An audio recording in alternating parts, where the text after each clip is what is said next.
Hey everyone, my name is Jason Long. I'm the General Manager for Cantata Health's Net Solutions Division. And today I am here with our accounts receivable product owner and PDPM connoisseur, Sue Frias.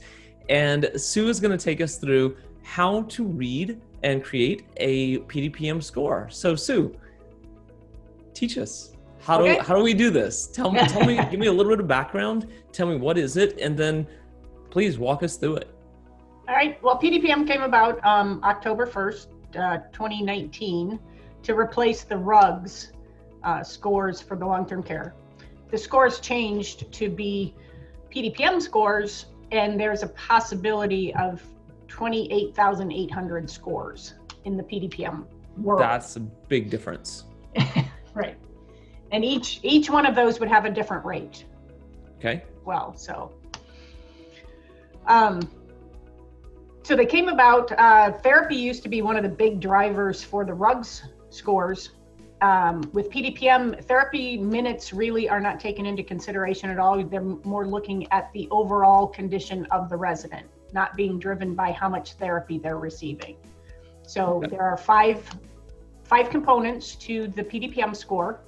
In fact, I can share a little screen that talks about them. So here are the 5 components. There's physical therapy, occupational therapy, speech therapy, nursing, and non-therapy ancillaries is the NTA. Okay. So each one of those, when they do the MDS, each one of those categories gets a particular component score. And then for the total, they just all get added up. There's one more component that comes into play. It's called the non-case mix. It's just kind of like your facility overhead price that you get. Each facility gets that same amount added to each daily per diem score for the resident, based, like I said, kind of for overhead, meals, things like that. With the PDPM scores, there's also what they call a variable per diem adjustment. So the NTA, the non-therapy ancillaries, is more like your meds that they get. Usually within the first 3 days of a resident being in the facility, there's more expense going on for that. So for the first 3 days, whatever score they get for the non-therapy ancillaries, that's multiplied by 3. So for those first 3 days, they get triple what they normally would get for the NTA component piece of their rate. Why is that? It just costs them more to get this resident settled into the room for the first 3 days and maybe, figure out what meds they do need, just a little more intense. Once they're settled in, after about the 4th day, things are kind of calmed down a bit, and they're not spending quite as much time with the resident. Okay, sounds good. For this variable per diem, additionally, the physical therapy and the occupational therapy, starting on day 21 of the resident stay, those rates start to decrease by 2% every 7 days. So on day 21, they drop by 2%. On day 28, another 2%. They continue to drop every 7 days like that until the 100 days is up. The 100-day benefit period for the resident is up. Okay, I didn't realize it was a 100-day benefit period. Yes, with Medicare, currently that there is the waiver going on with the COVID, that it may be more than 100 days, or they may not need a qualified hospital stay to come into the facility. But with Medicare, in normal circumstances, in the normal world, they would have had to have a 3-day qualifying stay at a hospital prior to coming into a facility under Medicare guidelines. Okay, sounds good. And then they get 100 days. Once they use up the 100 days, if they then go out of the facility or are not on Medicare for, I think there's a 60-day break. After the 60 days is up, it's possible they could get another 100 days. Gotcha. Okay, sounds good. So you want to go on to going through and reading the scores? Should we make one up? Like what's next? Sure, we can. So I have a spreadsheet that I created back when all of PDPM came about. It was partly to help me understand how the scores worked. So it's a little overwhelming probably with all the columns on it. These blue columns are the end product, the end rate for each of the components. So in my case here, I have an ABCD1. The number at the end of the score, a 1 means it's an admission assessment, meaning that assessment was done when the resident first came into the facility. There's a lot fewer assessments that need to be done for PDPM than there were for the RUG scores. In fact, with PDPM, you can do an assessment, an admission assessment, and that score could remain the same for the resident their entire stay. Gotcha. Okay. Unless, if the resident has a significant change in condition, then the facilities can do what's called an interim payment assessment, or an IPA, which would then change the score effective that date that they complete the assessment. And then it would have a 0 at the end of the score instead of a 1. That just means it's in a change in condition, or an IPA score. Is there a certain number of times that you can do those assessments to change? Do they have a limit? You can do them as often as necessary. Okay. There is additionally one more assessment that they must do when the resident discharges, but that really has nothing to do with the billing part of it. So it doesn't affect the dollars that you're receiving. They just need to do that assessment from a clinical standpoint when they discharge the resident. Gotcha. So with this ABCD1, tell me what do those letters stand for?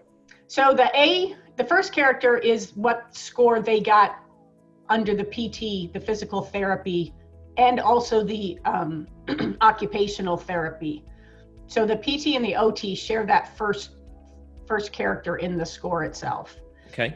So down here on my little spreadsheet, this is listing out all the different possibilities available for a PT or an OT score. So you have A through P.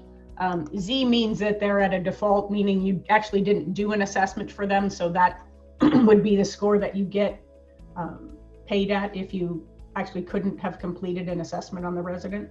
Okay. Like I said, as they do the MDS within the system will calculate these codes for them based on the answers to the assessment questions. PT and the OT scores we used to say they would rug out at a thing, but they would PDPM out in the assessment at the exact same code itself. Okay. So they share. The CMI, the case mix index, is how much the base rates, the federal base rates for each component, what their multiplier is for this particular resident. So if they had an F, it would be the federal base rates times 1.61. Gotcha. The federal base rates are put out by the government. They're standard across the country. There's the rates, there's rural rates and urban rates based on where the facility is located. The rural rates are actually a little bit higher because it's harder to get staff sometimes, so they get paid a little bit more. Okay. So PT and OT make up the very first code, the first character of the score. The next one is actually the speech therapy. And again, there's fewer of these. They just go from A through L. Again, the case mix index, and then the score. The third character is the nursing. There's actually quite a number of those. They go all the way through Z. And then the NTA, the non-therapy ancillaries group, just has the 6 categories. Okay. So all of these letters are determined by the MDS when it's completed, and it's just a variety of, it's not like one section of the MDS determines one of these groups. It's kind of a combination of a lot of the questions. I think there are over 20 sections on the MDS. They go from A to Z, but I think we skipped some letters in between. So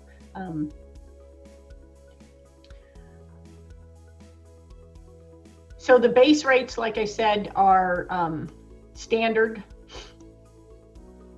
Okay.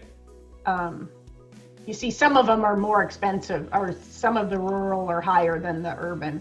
So this is based on the facility. The facility needs to know whether they're urban or rural. There are guidelines out on CMS's website that tell you which you really are. There's also the facility wage index that comes into play, and that is facility specific. Again, a little bit based on their location. And does the CMS put that one out as well? Yes. So the CMS gives everybody a different facility wage index? Yes. Okay. And just to note on the HIPS code, the HIPS is the Health Insurance Prospective Payment System. Thank you. Yep, no problem. There's also a labor portion and a non-labor portion. So this comes into play as well in calculating the end per diem rate. This changes every year. It's a standard. I believe for 2020, it might be like 71.8, and then the difference 28 point something. Okay. Okay. So you would just put so the MDS creates the PT and the nursing and all the those different. Yeah, the MDS comes up and it gives you this score. Gotcha. So when you just fill out the MDS gives you your PDPM code. Right. Okay. So when you get that code, can you tell me how it applies to how much money? Like, I see your day ones, your like, where do I? So on my spreadsheet here, I just have day 1 through 100. Gotcha.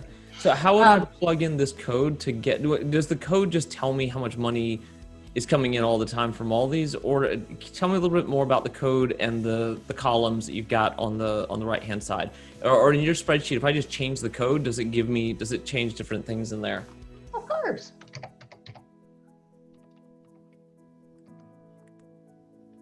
Gotcha. Okay.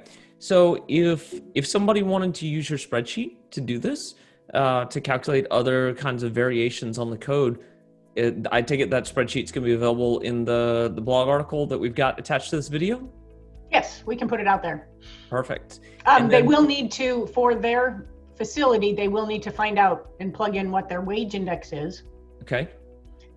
And whether they're urban or rural. And I don't have that automatically. They would just copy it up into this line up here. Gotcha. Okay, sounds good. And then tell me about, like, if I've got the PDPM score here, the PDPM code, and I take a look and I look at the patient and I'm like, oh man, like this patient is not bringing in enough money to cover this patient. How does that, is there anything about that? Like, would I run another assessment to figure out like how to make more money? Like, tell me how that goes. Yeah, one of the first drivers in coming up with the score is the primary diagnosis that the resident gets. That gives them a clinical category, which kind of starts off the whole thing. So they need to be very, very aware of the fact of what that primary diagnosis code is. Okay. Entered on the MDS, because that's kind of starting off the whole thing. They also need to be very aware of how they are answering, making sure that they're capturing all of the pieces that resident requires in the MDS, to make sure they're getting the highest score possible. Okay. Do you by any chance know any major mistakes that people make? Well, I think some of them, some of them is not really paying close enough attention to the primary diagnosis code. Okay. I mean, because the residents will end up with a lot of diagnosis code. You know, they'll end up with lists of diagnosis codes on them. They need to be very aware of the fact of which one would be the primary. Gotcha. Okay. And can they use this system to determine which primary diagnosis codes are going to give them the highest payouts? This particular spreadsheet, probably it's really coming straight off of the code that they get. Okay. So there are other things available that would kind of more help them determine which is the higher paying score or diagnosis code. Gotcha. All right, great. And then I'm looking through this.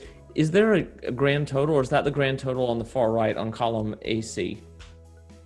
Oh, actually, the total for the day is column AB.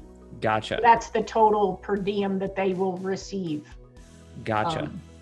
For that day. And if you look here, I have the variable per diem for the non-therapy ancillaries. It's multiplying by 3 for the first 3 days, and then it's going back to 100% of the score. Gotcha. Gotcha. The same with the PT and the OT. Come down here to day 21, and we have it doing the 2% reduction for 7 days, and then another 2% starting on day 28 and another %. Okay, sounds good. So these base scores are based on what code they get. Like here for the first character is a C. So the case mix index for a PT with a code of C is 1.88. So it's taking the base rate times the case mix index and giving you the score for that component for that day. I see how it's all put together. Okay, perfect. Yeah. All right, great. This is super helpful. This was really enlightening. Any other like big things that people miss or people forget, or any really important things to bring up out of this? Not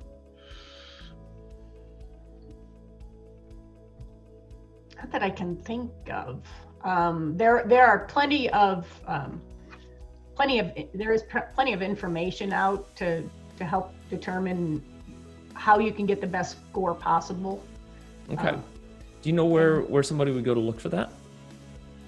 There's information out on CMS, and actually, Jason, I probably have something that we can add. Okay. Yeah, give me whatever you've got. We'll put it into the blog article. Yeah. All right, perfect. Sue, thank you so much. This was incredibly helpful. I'm sure that lots and lots of people will find this really, really enlightening. I know I certainly did.